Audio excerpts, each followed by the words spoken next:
Om Namah Shivaya. En el satsang de hoy vamos a tratar sobre por qué diseñar un jardín es equivalente a diseñar la misma llave del paraíso. Entonces, quédate para escucharlo.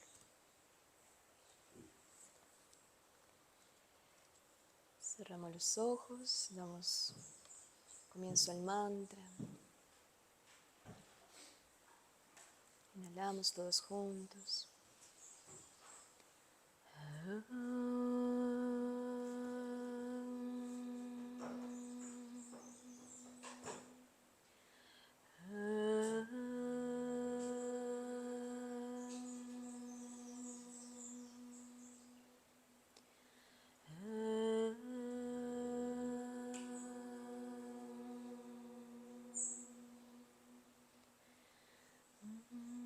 Sahana bhavatu sahana bhunaktu sarvibhyam karavavahe tejasvinapatitamastu ma vivishamahai.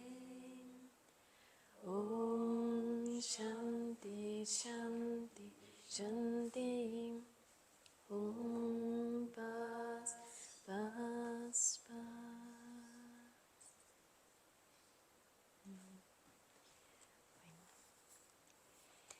Entonces vamos a tratar un tema muy bonito que está mezclado, interconectado con varios temas que hemos venido desarrollando en los satsang anteriores, que es el tema también de diseño que estamos diseñando y el tema de por qué iniciar estos cursos sobre agricultura, artes, oficios, para sanar y ayudar a esto del tema de la soberanía alimentaria.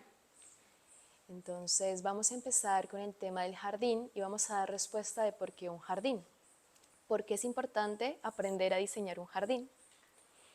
Y por qué plantearlo como respuesta y sanación a un conflicto. Así como diseñar un jardín nos puede traer paz.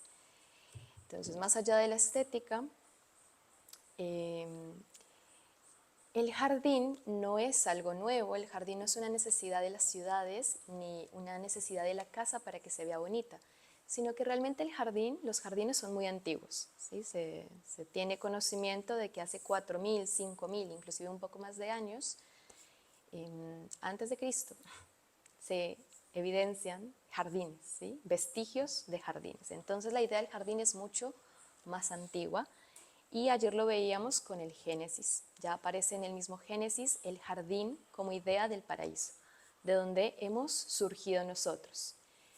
Les voy a contar primero un poco de mi experiencia en este territorio y algo que me pareció muy bonito, que me impactó y me llegó mucho al corazón. Fue un día, estábamos reunidos escuchando a una de las personas que nació aquí y vivió todo el tema de conflicto que en esta tierra se ha venido desarrollando a lo largo de más o menos 30 años. Y cuando estábamos escuchando a este hombre hablar, que es jardinero, ¿sí? Y yo lo escuchaba hablar sobre su vida, fue una conversación acerca de él, y yo decía, ¿cómo alguien puede sufrir tanto y hacer cosas tan bonitas? Yo diría, una persona que ha sufrido tanto quizá se vuelva una persona más tosca, cerrada, impasible, ¿no? Y sin embargo, esta persona que me cuenta que ha vivido desde pequeño tantas situaciones, es casi sin padres, en un territorio con guerra, viendo realmente la muerte. Yo nunca he visto la muerte de cerca en seres queridos o de ninguna otra manera. Sí veo mariposas morirse y árboles cayendo, pero en sí no he sufrido esa herida que han sufrido muchas personas en este territorio, de realmente ver a las personas morir, y es muy, muy impactante. Y este hombre sí, lo había vivido.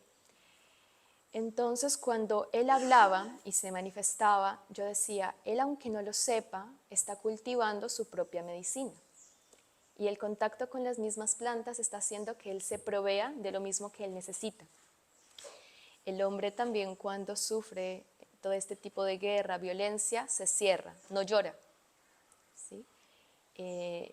Y dije, él está cultivando también en este jardín, sin darse cuenta, su sagrado femenino, ¿sí? Y él no lo está sabiendo, no lo sabe, No nos lo está explicando en esta charla que está teniendo, pero yo lo estoy viendo y lo estoy evidenciando. Y lo veía tan femenino cuando hablaba de ello, a pesar de que su apariencia es muy pues, varonil, ¿sí? Como el típico jardinero arquetipo de la historia, ¿sí? Grande así, que puede llevar una pala y arrancar un árbol. Entonces dije, qué interesante que este territorio llamado San Rafael, que precisamente es este ángel que conserva y cuida la medicina, está en un territorio que representa el color verde, donde hay mucha selva, donde hay mucho de este color, y que precisamente es el verde, la selva y las plantas lo que está generando esta medicina en una persona. Entonces desde allí ya se empezó a desarrollar todo un tema que está en este auge con estos cursos que estamos empezando a desarrollar, que es la naturaleza como nuestra medicina primaria. Y ahora abordamos el por qué el jardín, porque el jardín no es un sistema productivo, no es un sistema que atiende nuestras necesidades de sobreproducción de alimento o nuestras necesidades de vivienda o otro tipo de necesidades que nosotros pensamos indispensables para nuestra vida, sino que realmente el jardín va a lo más sutil. Son nuestras otros tipos de necesidades que son vitales, pero normalmente las ignoramos. Entonces, el jardín a lo largo de la historia ha sido símbolo de cultura. Un pueblo que no tuviera jardín, un castillo que no tuviera jardín es porque está en guerra. No tiene tiempo para dedicar a cultivar el jardín porque tiene que estar predispuesto a la guerra. Cuando está predispuesto a la guerra no puede desarrollar arte ni ciencia y por lo tanto no hay progreso. Entonces, algo que tenemos que tener muy en cuenta es la idea de progreso a lo largo de la historia. Como es sinónimo de cultura, como es sinónimo de conocimiento, artes, ciencias, que es lo que precisamente estamos enseñando con estos cursos, pues claro, un reino lo que quería era un jardín. Entonces se construyeron muchos jardines a lo largo de la historia y cada vez que hubiera un gran jardín, el rey se podía sentir y la reina orgullosos, porque pues hay un gran jardín que manifiesta toda su eficacia, su reino. ¿Qué pasaba en los jardines? En los jardines no solamente se ponían las plantas más bellas, sino que estaban otros sentidos. El jardín era para contemplar la vida. El jardín no era solo para verlo desde el balcón. Por los jardines se paseaba. Por eso que el jardín tiene los caminos zigzagueantes y en curva, no es la línea recta de una carretera que busca lo más fijo, lo más rápido, sino ir lentamente conversando acerca de un tema de la vida a través de un jardín. Esto lo que hacía era fomentar pues, el conocimiento, el pensamiento y muchas escuelas de filosofía también se planteaban en espacios naturales, debajo de un árbol o inclusive mismo en un jardín. De esto hay algo muy lindo que es esta escuela con Epicuro, que tiene que ver con el jardín de Epicuro, no sé si alguno lo habrá escuchado antes, pero es una escuela, ¿sí?, filosófica que surge en un jardín. Epicuro se aleja de la ciudad y dice, no me gusta la filosofía que estamos trabajando desde la ciudad, en Atenas, entonces yo me voy a alejar, voy a construir, ni siquiera lo voy a construir, simplemente me voy a alejar. Se sientan en un lugar donde hay un jardín y se ponen a hablar, se dan cuenta que están muy cómodamente allí hablando, discurriendo de la vida y empiezan a llegar más personas, empiezan a acampar, supongo yo, y de un momento a otro se quedan allí parchando muchos años y crean y conforman una escuela. Así que es el jardín de Epicuro. ¿Cómo? Sí. Entonces, el estoicismo es una escuela paralela que también tiene este enfoque de la felicidad como fin y búsqueda desde la filosofía, desde el hombre. Pero la diferencia está que el estoicismo se mantiene igualmente en Atenas y todavía hace parte, digamos, de la política. En cambio, Epicuro realmente se aleja, crea su jardín para allá. Y bueno, en este jardín, entonces, lo que se empieza a cultivar es la simpleza, ¿sí? Y entonces se dice que para que alguien sea feliz y que alguien sepa que es feliz, tiene que cultivar dos cosas, que es el no tener dolor en el cuerpo ni turbación en el alma. Esa es la definición y el principal indicio de que eres feliz. Si no tienes dolor en el cuerpo ni turbación en el alma, entonces es un buen indicio de que eres feliz. Pero entonces, ¿qué pasaba en este quedarse allí en el jardín? Pues obviamente tú puedes hablar mucho y en algún momento te va a sonar la panza y en algún momento te va a dar hambre. Entonces no se puede vivir solo hablando. Empezaron a organizarse en ese jardín y empezaron pues a trabajar la tierra. Pero se dieron cuenta de que si empezaban a trabajar mucho la tierra y que su placer sea desde del alimento, desde la comida abundante, los banquetes, pues no les iba a quedar mucho tiempo de hablar, porque iban a tener más tiempo, tenían que tener más tiempo trabajando la tierra. Entonces, si simplificaban sus necesidades, podían pasar más tiempo hablando y menos tiempo comiendo. Entonces, de allí que también la simpleza era una característica de este jardín, que allí es cuando se une pues, con lo que dice nuestro compañero Iván, con el estoicismo, ¿no? Que es como un poco esta simplificación, como estos tapas que llamamos en yoga, estas austeridades. Los jardines por este entonces no eran solo, como les digo, visuales, porque no se alimentaba solo el sentido visual. Los jardines, como entre ellos se caminaban, tenían que tener otra activación de los sentidos. Entonces, el jardín también era, ¿qué? Muy olfativo. Yo hago estas preguntas para despertar, porque hasta ahora estamos como dormidos, es para ver si me están escuchando. Entonces, lo que pasaba era que había muchas plantas medicinales. Al haber muchas plantas medicinales que en sí no son vistosas, es decir, no tienen una flor grande, ni un atributo que tú digas, wow, ¿esta planta qué es? Eran más sutiles sus aromas, de por sí también tenían mucho cultivo de la ciencia, porque estudiaban qué producía cada planta en cada persona. Y los jardines, muchos eran con plantas que daban olor en el jardín. Y los olores atraen a seres que precisamente no se dejan llevar solo por los ojos. ¿Alguien ha visto una mariposa con los ojos gigantes como un sapo? No creo. Las mariposas son muy sutiles y ellas tienen muy buen olfato. Entonces, los jardines atraían otro tipo de seres, otro tipo de animalitos que dan belleza al jardín. Por eso el jardín no era para ir a ver flores, sino para ir a ver mariposas, insectos. Se terminó convirtiendo en un jardín botánico, ¿sí? Atrayendo muchas especies y diversidad. Entonces, cuando tú hueles una planta, ya estás dejando ingresar a ti una medicina. No siempre tenemos que comer las plantas. De por sí ya sus efectos son con solo olerla, ya estás limpiando y depurando y es mucho más útil. Entonces, por eso, un poco resumiendo, era símbolo de cultura y conocimiento. ¿Qué pasó con la guerra? ¿Qué pasa con las guerras? Lo primero que se ataca es la naturaleza, es la más afectada, porque para trasladar, para construir carruajes, para construir armas, hay que talar madera, caminos, para alimentar a los soldados hay que hacer monocultivos.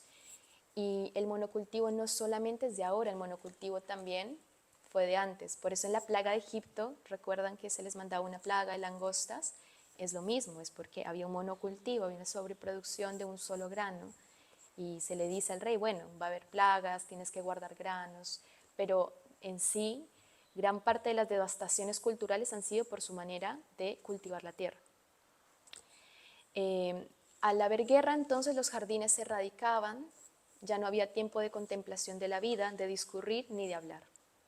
Y entonces las personas se tornaban toscas, rígidas, sin medicina, y empezaban pues a surgir todos los males que ya conocemos, habidos y por haber, ¿no?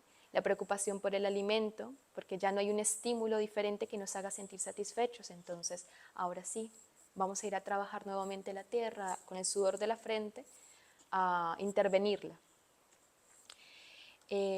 Esto responde un poquito entonces por qué es tan importante construir un jardín. Volvemos a la idea, no es por algo estético, es porque este mismo lugar en San Rafael es evidencia de que es una herramienta de medicina, ¿sí? Realmente es una medicina y que no solamente aquí, sino que a lo largo de la historia también ha sido así.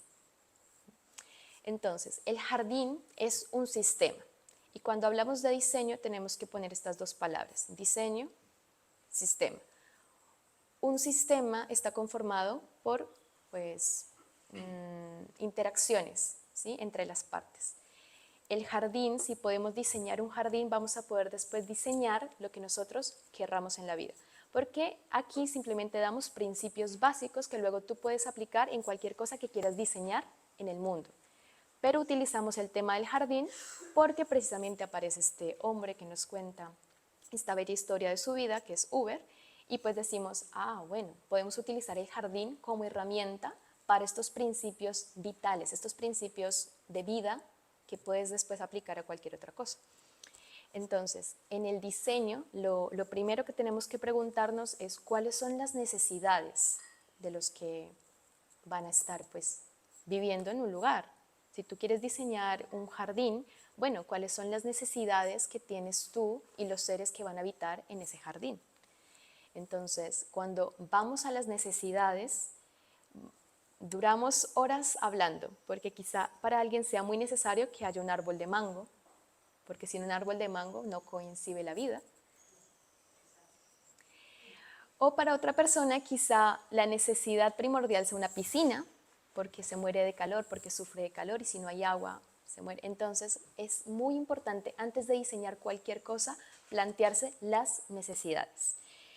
De las escuelas entonces filosóficas nos hemos quedado porque todo es herencia y todas estas herencias las utilizamos a favor de este evolucionar que estamos teniendo y es el simplificar. Si yo simplifico las necesidades que tenemos, pues el sistema también va a ser mucho más sencillo. Si yo tengo mucha complejidad en mis necesidades, voy a necesitar un sistema muy complejo. Y lo que hemos hecho a lo largo de estos 50 años más o menos es volver actividades que son muy sencillas, las hemos vuelto muy complejas. El comerse una manzana ahora es complejísimo. Si yo veo de dónde viene la manzana, tuvieron que traerla de Argentina, el transporte, quién la sembró, cómo se sembró, digo, prefiero no comer la manzana. Podría comerme el mango que está aquí creciendo, que se cae en la acera. Y estoy volviendo muy complejo el comerme una fruta.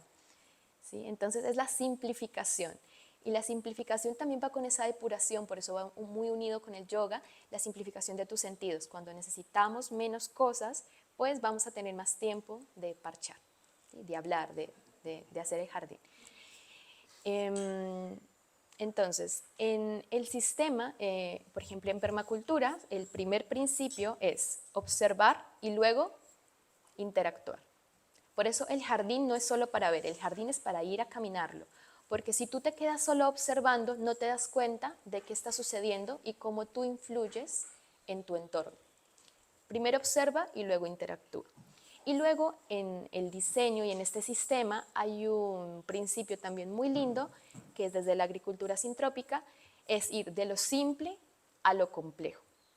Entonces vamos a diseñar un sistema simple, es decir, un jardincito pequeño, y cuando tú recién seas capaz de diseñar algo simple, pequeñito, bonito, de ahí lo puedes ir haciendo más complejo. No empezar por querer algo muy grande y complejo y luego volverlo de manera simple. No es que yo primero necesito la piscina y luego cuando ya me calme la piscina yo ya me conformo con una silla. No. Primero confórmate con la silla y luego ve si quizás sí es necesario a futuro una piscina. Entonces, en esta idea de las necesidades, lo primero que tenemos que hacer es sanar. Entonces, al sanar la herida que, por ejemplo, tiene este territorio, aunque me adelanté un poquito aquí, yo lo que pensé fue, estoy en este territorio que ha sufrido mucha guerra. La necesidad ahora mismo, aquí, aunque sabemos que es el alimento, que vamos a comer, dónde vamos a vivir, con qué nos vamos a vestir, también la necesidad que tiene esta tierra ahora, después de un conflicto de 30 años, es sanar. Y eso yo lo tengo que incluir en mi sistema de diseño. ¿Sí? ¿Cuál es la herramienta para sanar?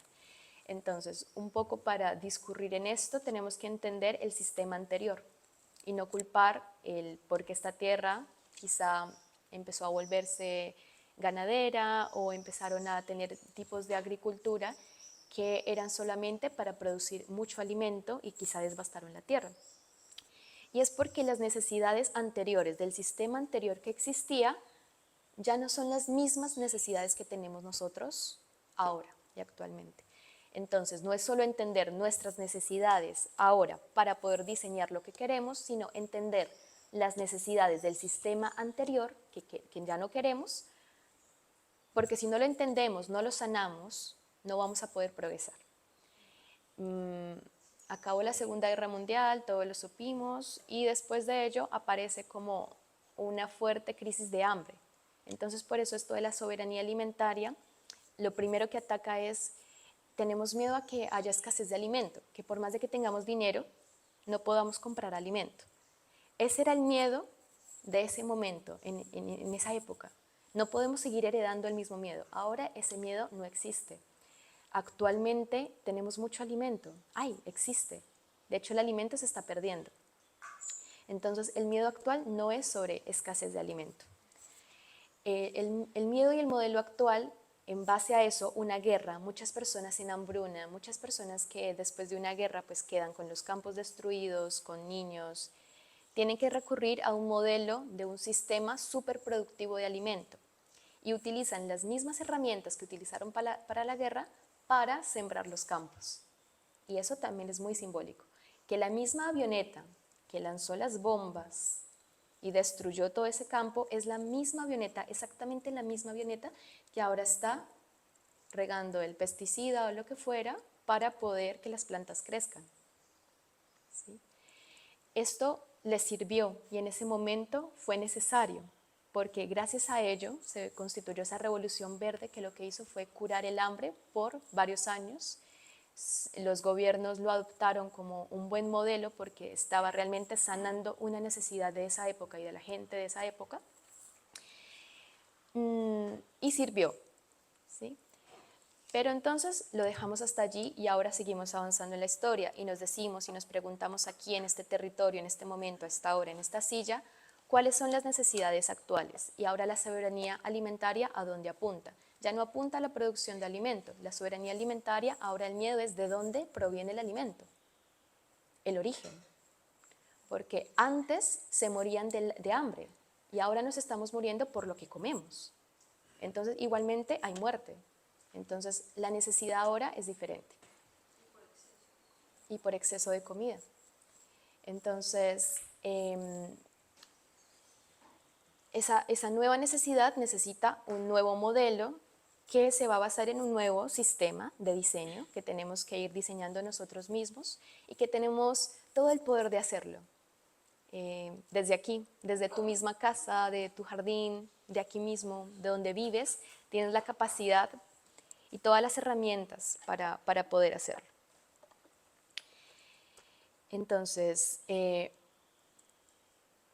ahora, si planteamos las necesidades actuales, vamos a ir al origen y el destino del alimento. ¿Y por qué nos confronta tanto el origen y el destino del alimento? Esta misma pregunta también es filosófica. Y lo que sucede con el alimento es que nos pasa lo mismo con el origen y el sentido de todo. Gran parte del mundo y de los jóvenes y de los abuelos y de las mujeres, es que no hay nadie que no creo que piense en ello, se ha preguntado el sentido de la vida, por qué estoy acá y hacia dónde voy. Inclusive ahora mismo aquí nos podemos preguntar, bueno, después de que termine esta etapa, ¿qué voy a hacer? ¿Hacia dónde voy? Y también de dónde vengo, ¿no? ¿Por qué? ¿Qué pasa?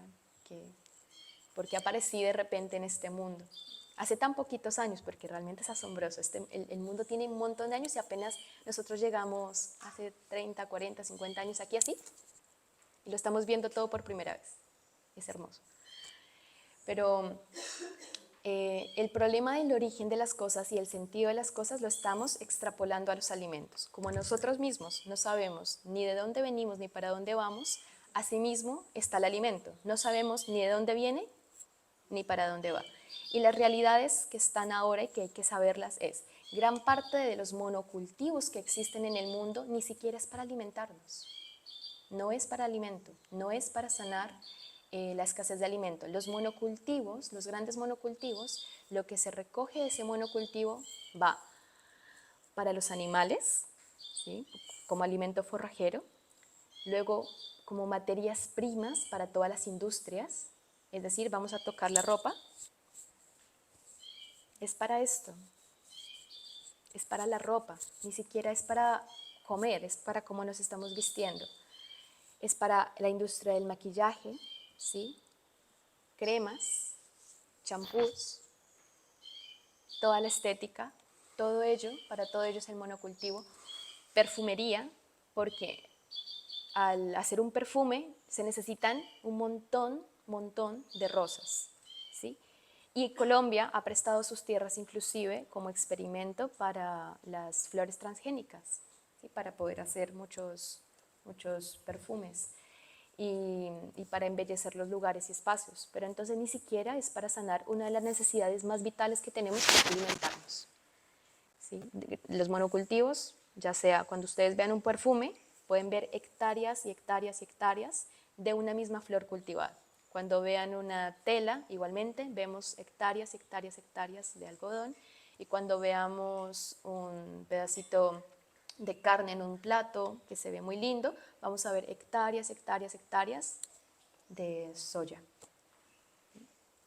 Entonces ni siquiera es para alimentarnos. Se dice que ahora sí un poquito en cifras, aunque no me gustan mucho porque las cifras siempre son muy manejables, pero háganse un poco la idea que el 70% del alimento que nosotros consumimos realmente viene del campo, en otras condiciones que no son para producción extensiva. Y el otro 30% recién viene de estos monocultivos. O sea, 70% realmente es del campo. ¿Sí? Y lo que nosotros pensamos es, no, es que el monocultivo, si lo erradicamos, nos vamos a morir de hambre, porque es el monocultivo lo que está sustentando a todo un país, la alimentación. Y es una de las cosas que tenemos que ir desmitificando. Entonces, cuando entendemos esto y decimos, no se necesita tanta extensión de tierra para cumplir y cubrir nuestras necesidades básicas y vitales, ¿sí? ¿Qué pasa cuando simplificamos nuestra vida y ya no necesitamos 40 vestidos, ya no necesitamos ponernos perfume todos los días, ya no necesitamos crema, ya no necesitamos todas esas cosas? Vamos a resumirlo en menos extensión de tierra y nos vamos a procurar realmente que el alimento está pues con nosotros. Gran parte del alimento lo estamos pisando y no lo reconocemos porque no aplicamos este primer principio de permacultura, que es observar y luego interactuar. Si yo solo me quedo viendo una planta y la observo y la observo y la observo, quizá, bueno, me convierta en un gran artista, poeta, y la pueda dibujar, la pueda glorificar, pero quizá no me dé cuenta de que me da alimento, que me la puedo comer. ¿Sí? Muchas de las plantas, nosotros estamos conformados por minerales. ¿Sí? Entonces, gran parte de las plantas nos dan lo que necesitamos para nosotros alimentarnos. Pero la gran parte de plantas que son comestibles, las pisamos y no las reconocemos y pensamos que todo nos hace daño. Realmente es un miedo el que nos aleja del paraíso. Es el miedo a no reconocer lo que tenemos. Y me gusta mucho, Cris siempre habla mucho del primer pecado, ¿no? que ocurrió, que es comer el fruto prohibido. Yo también había interpretado esto de una manera cuando leí la Biblia y decía, de este fruto no comerás. Pero lo interpreté de esta manera, de este fruto no te alimentarás. Yo le dije como, es decir, no me voy a alimentar solo de este fruto, es decir, no voy a crear un monocultivo de este fruto, yo me tengo que alimentar de todo lo demás, ¿sí? Y de este fruto quizá no voy a hacer de él mi alimento principal, que es lo que pasa en la cultura colombiana, todos los días se come arroz. Estás utilizando un solo fruto para alimentarte. Entonces, ¿qué pasa si variamos un poquito? Y si no comiéramos arroz, ¿qué pasaría? Es probar mucho. Esto es el interactuar. Uy, Dios mío. Interactuar con las plantas, ¿sí? Entonces, en base a las necesidades vamos a construir nuestro diseño. Después de las necesidades que nosotros tenemos como individuos, tenemos que preguntarnos cuáles son las necesidades del entorno, porque siempre estamos fundando nuestras ciudades y nuestros sistemas de organización en base a nosotros. No sé aquí a quién le gusta sacar la basura. ¿Les ha tocado? Por ejemplo, estar en la casa, se reparten las tareas y le dicen justamente, bueno, tú lavas los platos y tú vas a sacar la basura todos los miércoles. A mí no me gustaba esa tarea. De hecho, un día me equivoqué y saqué, fue la licuadora que estaba dentro de una bolsa y la tiré. Y tiré la licuadora. Desde ese día me prohibieron sacar la basura nuevamente. Pero el caso es de que cuando tú estás en un diseño, tienes que saber que vas a producir cosas, desechos. Y aquí en la selva, quienes sacan la basura son los hongos, las cucarachas, los insectos que a veces queremos aplastar, nos dan miedo, no queremos tocar ni comer. Yo tengo que incluirlos en el sistema y decir qué necesitan ellos para poder sacar la basura, para no tener que hacerlo después yo y crear una bolsa de plástico porque me da asco tocar la basura y más bien si está dentro de la bolsa de plástico ya no la veo, ya la puedo sacar, sino saber de que hay seres que les encanta sacar la basura y que simplemente piden un tronco hueco, ¿no? Entonces, todas las necesidades de todos los otros seres lo tengo que poner en la lista de necesidades para recién ponerme a diseñar. Esto es un paso previo al diseño. Esto, para hablar del diseño necesitamos mucho tiempo, pero solamente hablar de las necesidades ya abarca mucha contemplación a partir de los diferentes factores. No solamente quién saca la basura, sino quién se hace cargo, quién la traslada. Hay un bicho muy hermoso, es un escarabajo, que le hace bolitas de caca. Y es hermoso porque en esa bolita de caca, en esa misma bolita se transporta. Y él va trasladándose en esa bolita de caca y las va juntando y las va enterrando en la tierra.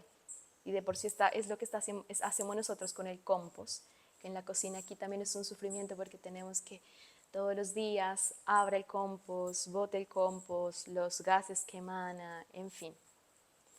Y ya hay muchos seres que lo hacen, pero ¿cuándo hemos visto ese bichito cerca a nosotros? Ya no, en las ciudades menos. Entonces, al no conservar estos seres que nos ayudan también en la labor de nuestro sistema de diseño, nosotros mismos vamos a tener que hacernos cargo de esas cosas. Volvemos a la idea de progreso. ¿Qué es progreso? Para muchas industrias es, bueno, voy a reducir el personal. Entre menos personas yo pueda contratar y entre menos personas necesite para la elaboración de algo y que sin embargo se siga elaborando, puedo decir de que estoy ganando.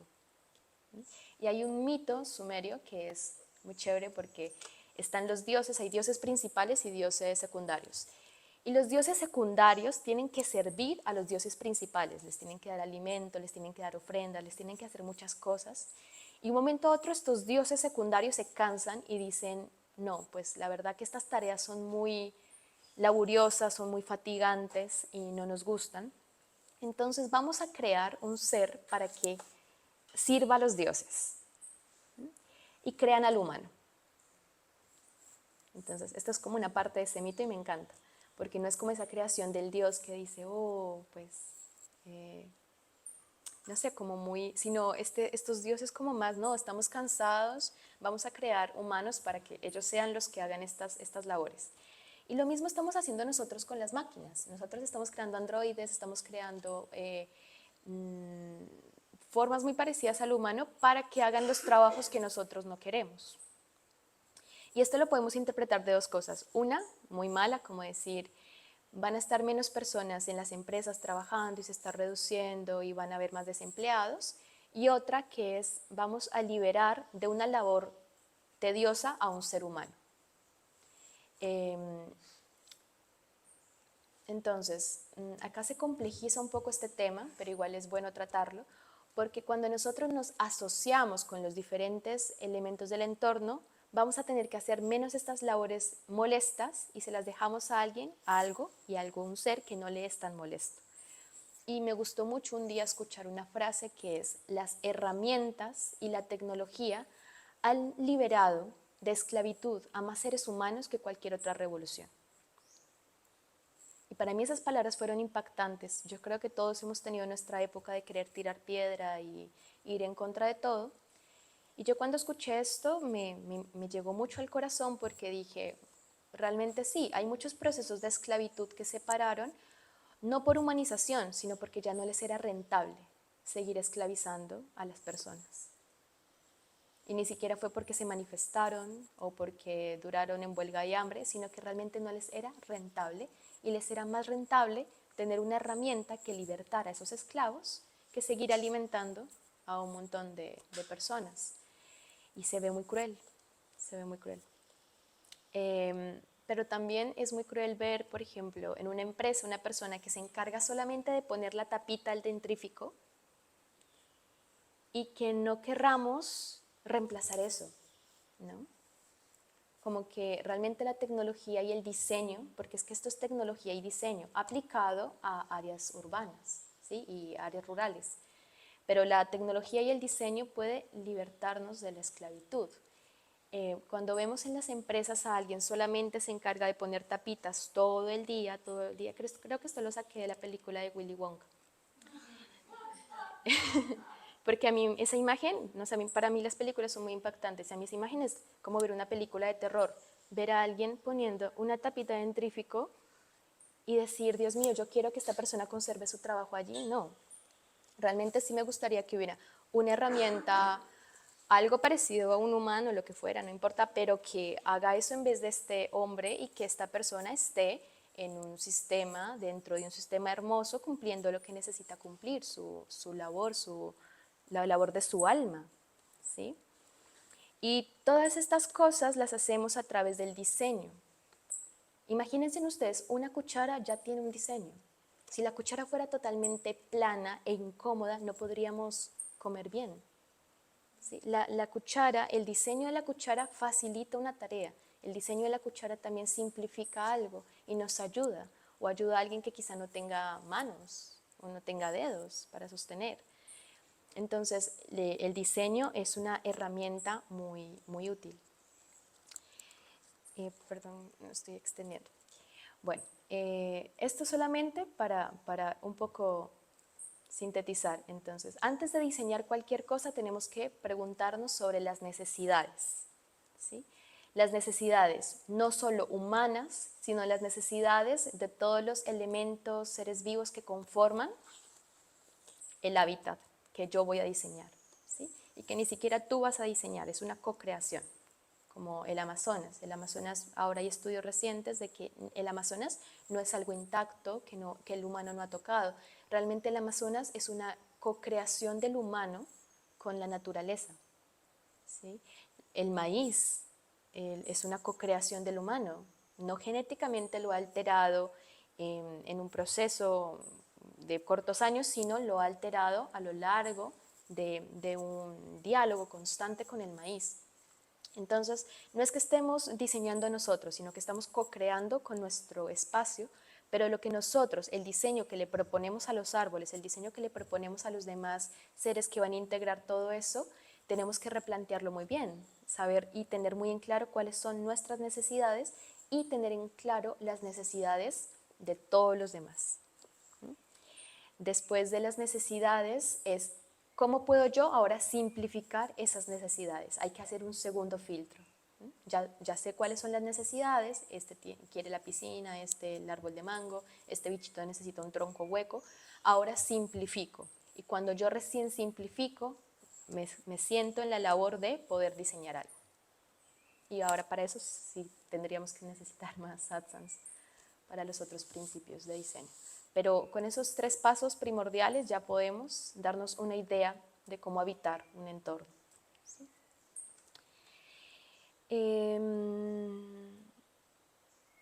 Y bueno, no sé si tienen preguntas. Los 3 pasos. Entonces, primero me planteo las necesidades. Y no solo las necesidades de los humanos, sino de los seres que están allí. Después, simplifico las necesidades, ¿sí? Y recién allí ya planteo mi plan de diseño. Es muy importante el segundo paso, que es simplificar, porque si no simplifico, de ahí se va a mandar un diseño complejísimo. ¿Sí? Porque si yo solo veo mis necesidades y no simplifico, voy a diseñar algo tan complejo como mis necesidades. ¿Sí? Simplificar me va a ahorrar mucho trabajo y vamos a tener más tiempo para parchar. Y bueno, ya por tiempo lo voy a dejar allí. Así que si no hay preguntas o algún comentario, algo que sientan también de su experiencia habitando el planeta Tierra.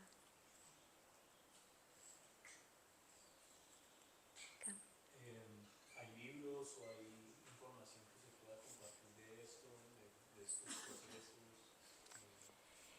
Hay bastante, demasiado.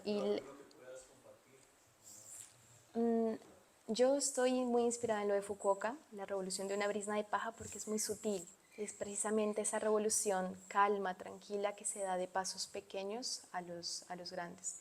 Entonces, fue como el primer libro que leí y el primero que quizá conservo. Em, la revolución de una brisna de paja. De una brisna de paja. La revolución de una brisna de paja. Y luego ya está, este es más poético, es un tratado poético, filosófico y también de agricultura, por eso me gustó tanto. Y luego ya hay otros que son más, pues, más estudios, ¿sí? No es tanto un libro de literatura, sino más bien como procedimientos y tiene mucho que ver con el calendario biodinámico, que también todo lo que tenga que ver con el tema de lo biodinámico es un tema muy interesante y se puede descargar gratuitamente. Es algo que se manda todos los años actualizado a diferentes partes del mundo, a diferentes países, y se reúnen personas de diferentes países para plantear el calendario biodinámico a lo largo de un año y te habla sobre cómo está el sol, comprender también el cielo para recién comprender la tierra, de que no, nosotros nos fijamos mucho en cómo estamos intercediendo en la tierra, pero no nos damos cuenta de qué está pasando con el cielo, porque es el cielo el que rige la tierra, no nosotros. Entonces, si entendemos qué pasa con el cielo, con las constelaciones, con la salida del sol, con las épocas de lluvia, de que si estamos regando, estamos interfiriendo en algo que el cielo está mandando. Yo con el acto de regar ya le estoy diciendo a la planta una información errónea, está lloviendo en esta época. Entonces, cuando yo entiendo cuando llueve y le hago entender a las plantas lo que está pasando, todo eso tiene que ver con el biodinamismo. La vida del campo, la vida en el campo es otro libro, no me acuerdo muy bien el nombre porque los nombres normalmente son en alemán, en ruso, y yo soy pésima para memorizar nombres, la verdad. Yo no me sé mi cédula, no, o sea, pésima para memorizar números y nombres, soy pésima. Pero sí me acuerdo de las ideas, pero sí sé que se llama La vida en el campo, es un buen libro.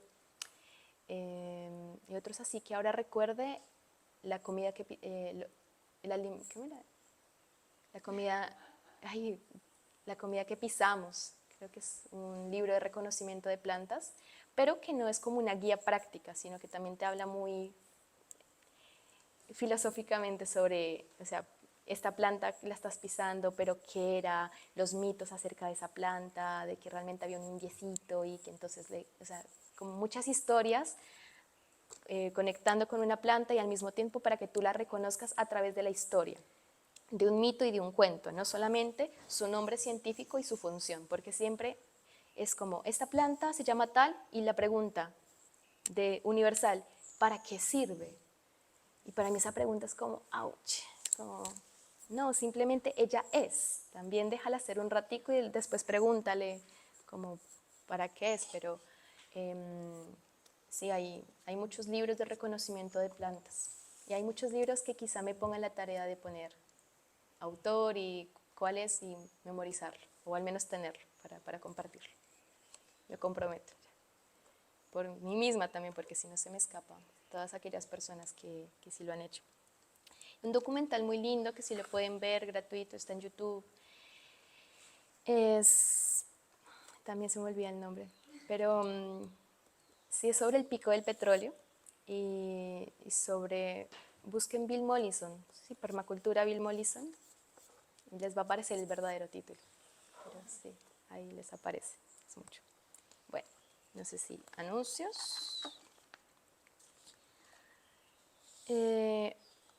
Bueno, todos los fines de semana estamos teniendo inmersión en la naturaleza, que precisamente es para venir a conectarse con todos estos temas, y mucho es la peregrinación, porque los caminos si no se caminan se cierran. Entonces ahora estamos abriendo un camino, que es todo este cultivo de la naturaleza como medicina. Entonces si vienen a caminarlo, están ayudando a que se siga abriendo ese camino y que no se nos cierre. Entonces, fin de semana, invitadísimos. Y cada fin de semana igual, yoga para principiantes, de paso vienen y hacen yoga, es muy bonito. Vamos a estar en Sana Profunda con el doctor Jorge Arango, entonces vamos a tener también este paralelamente profesorado de yoga avanzado, que les recomendamos mucho venir porque es todo un estudio acerca del ser, sobre nuestro propio pedacito de tierra chiquito, que es saber dónde está ubicado cada elemento dentro de nosotros, y es un conocimiento muy, muy bello para rediseñarnos, ¿no? Y que nos salgan flores así por las orejas. Y también vamos a tener para el 5, no, esto es del, no, sí, no, normal. Esto es para Semana Santa, entonces esto sucede en Semana Santa. Y en Semana Santa también vamos a tener el yoga para niños y familia en la selva, lo mismo, vamos a estar manejando todos estos temas hacia los niños, que son los que más fácilmente comprenden la naturaleza de las cosas. Y vamos a tener con ellos la iniciación al tambor. Entonces vamos a tener una iniciación musical también con ellos, afinando el oído con los sonidos de la selva, ¿no? Entonces escuchando mucho el río, escuchando los pájaros, escuchando los grillos, como que vamos a tener toda una iniciación musical selvática con ellos, y la elaboración pues y pintada de un tambor, va a ser muy bonito, así que por favor vengan. Y el 5 de abril vamos a tener el profesorado básico de yoga. Entonces es que vengas a vivir 21 días aquí estudiando todos estos temas. Son 21 días que son inolvidables, es una experiencia maravillosa, son muy densos, hermosos. Y esa misma fecha vamos a tener este curso hermoso del paisajismo sagrado, que es donde vamos a aprender precisamente estos conocimientos sobre el jardín, sobre el diseño, sobre cómo utilizar los elementos del entorno, de que no vas a tener que estar comprando, sino que las cosas son más sencillas de lo que parecen, y que es un cultivo tanto exterior como interior, ¿no? Que no es apartado del yoga, que por ahí suena un poco raro porque jardinería en un centro de yoga, no tiene todo que ver, todo está muy desenvuelto, todo está también muy unificado con esto. Y ya. Eso es. Entonces vamos a cerrar.